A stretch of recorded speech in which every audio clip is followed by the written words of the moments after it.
Howdy, howdy, and welcome back to Gale FFTCG. I'm Serah, your host, and today we'll be looking at the top 4 lightning cards by rarity. So that's 1 from common, rare, heroic, and legendary, and I'll just be talking about some of my favorite cards from the upcoming Opus 16, which should be out, I think, next Friday, I want to say.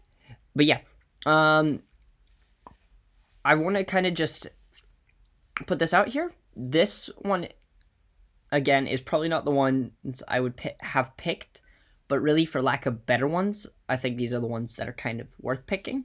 And I think that if Lightning is better than I think it might be in this set, I'm more than happy to be proved wrong, and you can come back to this video and go, haha, Lightning's better, and that's totally fine. This is totally my opinion, and yeah, I think that's all I wanted to say on the matter, but without further ado, let's just fire straight into this. Up first, we have Opus 16 Uke.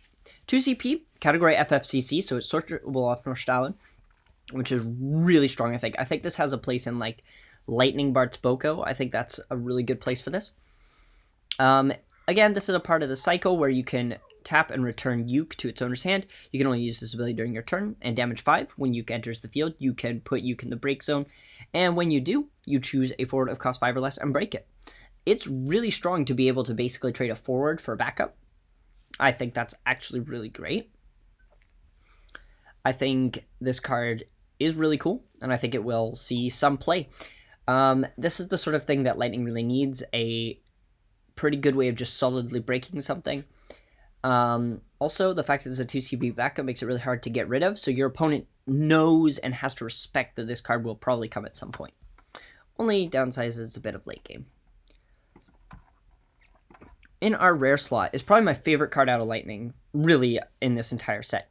Category 10, it's Seymour for CP 7k, Job Summoner, if that matters. When Seymour enters the field, you choose one summoner, or one forward, opponent control, sorry. If you have 3 or more summons in your break zone, you break it. This is so good with the Odin package, it's almost ridiculous. Your opponent's going to have to respect this card, and if this card is as good as I think it might be, which is totally possible, it will see like a resurgence in misdrawing just because of this card, and for a few other reasons, obviously. You can also tap it and remove 6 summons of your break zone from the game, and Seymour deals your opponent a point of damage. Again, another card they have to respect. I don't think this will happen as much, but I think just the enter the battlefield effect alone makes Seymour a very potent card, and a card you are definitely going to want to get your hands on, and your opponent's going to have to consider.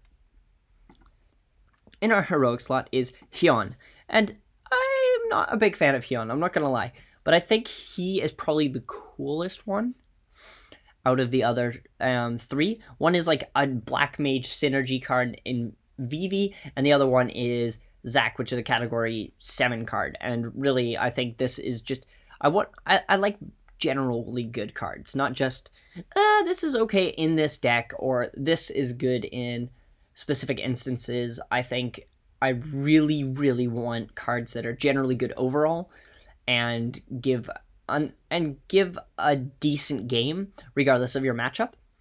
I think obviously you have to consider tech and whatever, but I think some cards are just need to be generally good for these things to, actually matter. And I think Hyo fits that quite well.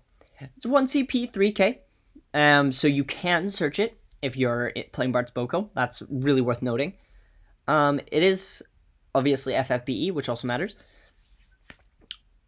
You can pay 1 CP, and Hyo gains haste, and power becomes 7k. This is really cool because you can actually do it at instant speed. Your opponent goes, okay, I'm going to go ahead and Brynhildr this, and if you have 1 lightning open, they kind of have to basically go, I don't know if I can do that comfortably. I really like that. You can also pay 3 CP. Effectively, if you wanted to pay this all in the one turn, it's 5 CP, and that's kind of cool. Hyo gains, when Hyo deals damage to your opponent, the damage becomes 2 instead, and the power becomes 10k. You can only use this ability if you have 10k or 7k or more, and the effects don't end at the end of turn, which is pretty interesting. However, just the fact that you can attack and go, okay, I'm 7k, I have haste, cool. Your opponent has to respect as well if you can pay the extra, that you can just become a far more tangible threat and you can deal them 2 points of damage. I think this card has to be played around, and you have to consider the implications of being able to change power so flexibly, so quickly. I think this is a really cool card, and I think this card will have at least a little bit of play. I think it will be really cool for Lightning to play around in this area. And last, but certainly not least, our legend pick. I wasn't judged by either of these, but I think this one has probably the most potential to be really cool. So you have Black Waltz 3, 3CP, 7k. It's a forward, which is great. It is category 9-2, which might be relevant if you want to search anything. When Black Waltz 3 is discarded from your hand due to an ability, you choose a forward, you deal it 4k. So it is very much in the Black Mage sort of thing, which I've talked about in earlier videos.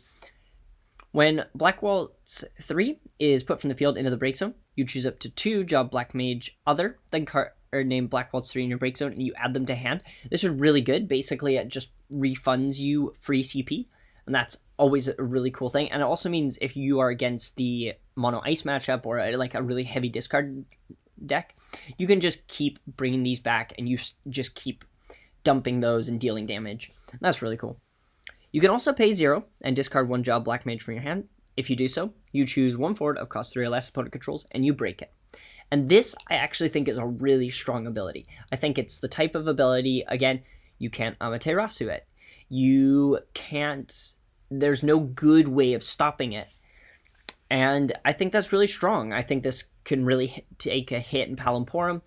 And while I'm not necessarily jazzed about it always being like job Black Mage and all that crazy stuff, and I don't think that category has a lot going for it at the moment, I think this card could be pushing it really far in the right direction. And I think that's, worth looking at and worth considering when you're building a Lightning deck.